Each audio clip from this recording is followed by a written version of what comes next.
These are the blunders from down thunder that made Australia great. In March 1848, Dr Ludwig Leichhardt and 6 other explorers set out from Queensland, aiming to become the first to cross the Australian continent from east to west. After passing through the Cogoon Run on the 3rd of April, the party vanished from the face of the earth. What happened to them remains one of the enduring mysteries of Australian exploration. Welcome to this episode of Blunders Down Under, laughable lessons from the past, where we talk about dumb decisions from the past which have helped make Australia great. I'm Josh McGrath. And I'm John Gibbs. And today we're talking about Friedrich Wilhelm Ludwig Leichhardt, the leader of the Trans-Australia expedition that disappeared without a trace. So who was Ludwig Leichhardt? Ludwig Leichhardt was born in Prussia in 1813. He studied philosophy, language and natural science at universities in Germany, but he never graduated. Between 1837 and 1841, he studied medical and natural science at the Royal College of Surgeons, the British Museum and the Jardin des Plantes. And he conducted field observations in England, France, Italy and Switzerland. All of his studies were self-directed, and he never obtained any academic or professional qualification. So how did Ludwig get to Australia? In October 1841, a friend paid his fare and put him on a boat to Australia, with the intention to study the natural sciences there. He arrived in February 1842, and started off by studying the area around Sydney, obtaining plant and rock specimens and making notes of his observations on the areas he visited. What happened on the first Leichhardt expedition? In 1844, Ludwig was hoping to take part in a government-sponsored overland expedition from Brisbane to Port Essington, which was near Darwin. When the government sponsorship failed to materialise, Ludwig decided to crowdsource the expedition himself. Together with 9 volunteers, he set out from Jimbour, the furthest outpost of settlement on the Darling Downs, on 1st October 1844. 2 members of the party subsequently turned back, and the rest of the party was not heard from for more than a year, until 7 survivors reached Port Essington on 17 December 1845, having completed a journey of more than 4,800 kilometres. So what was the outcome of this first expedition? Having been given up for dead, the unexpected success of the expedition was greeted with great rejoicing. Leichhardt was hailed as a hero and the Prince of Explorers.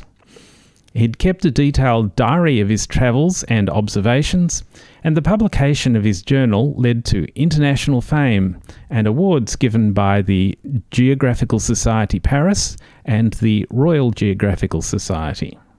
So after this great success, what did Ludwig decide to do next?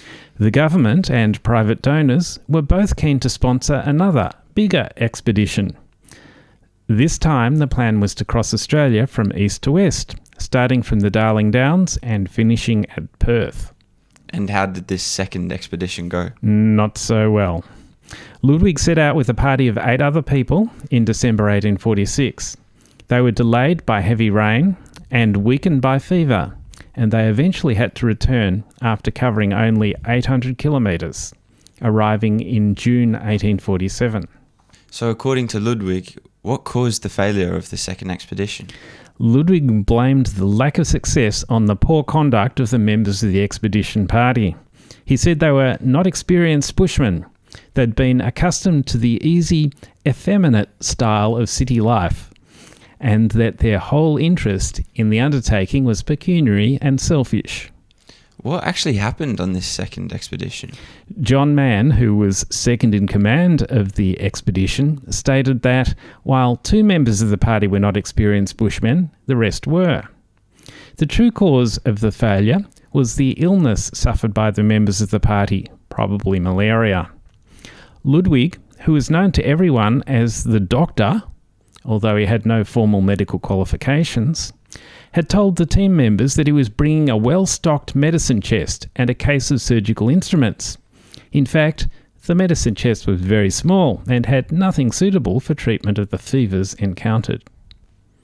And who was the first person to get sick? Ludwig himself was the first person to get sick, and he became very weak, but subsequently recovered before falling sick again. At one point, he thought he was dying. The other members of the expedition all started feeling similar symptoms.